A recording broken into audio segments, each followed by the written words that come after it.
14 талентирани студенти и ученици за ликовна уметност од вчера се напоникваат, водејќи главно со мотиви од местото каде што престојуваат. Екипа на телевизија Кочани денеска ги посети уметниците на Пониква и донесе снимки на дел од уметничките дела кои тие ги изработуваат главно со акрилна техника. Ликовната колонија од година во година се збогатува со учество на уметници од државата и странство, изјави менторот Александра Димитрова. Оваа година имаме учесници и од академија, од ликовна академија од Скопје, значи од нашиот универзитет Свети Климент, Свети Кирил и Методи. На оваа ликовна колонија работат учесници кои што не случајно се дојдени овде, значи се по некоја селекција од врвни професори. Тие сликаат на платно во техника акрилик.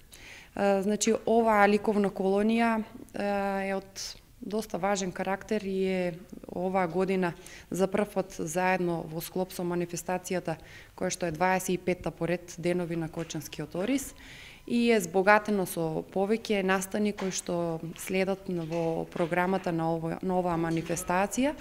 И оваа ликовна колонија отпочна со работа на 12 октомври и ќе трае до недела, тоа е 16, каде што на завршувањето на оваа ликовна колонија ќе има избор на најдобро дело, значи наградено дело и доделени благодарници до сите членови. Значи оваа година имаме учесници од цела Македонија и од Унгарија, од нашата збратимена општина таму Зиген Сен Миклош. На годинешната ликовна колонија учествуваа и уметници студенти на факултетот за ликовна уметност, кои за прв пат се дел од оваа ликовна колонија. Моментално сликам мотиви од местото тука од Пониква.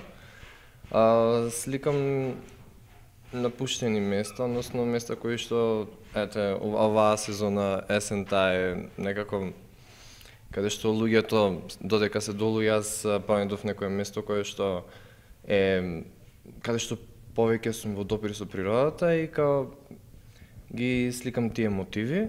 Значи инспириран сум од ова место. Ја сакам особено оваа сезона. Прв пат сум, да, и местото е прекрасно. Вчера бевме исто како дел од програмата во посета на градот Кочани. Исто така сум изненаден како град Кочани е богат со културни знаменитости и би сакал уште еднаш да дојдам. Изработените дела ќе бидат изложени пред кочанската публика во недела на 16 октомври во паркот на Револуцијата, каде во рамките на деновите на Кочанскиот Орис ќе бидат изложени етноелементи.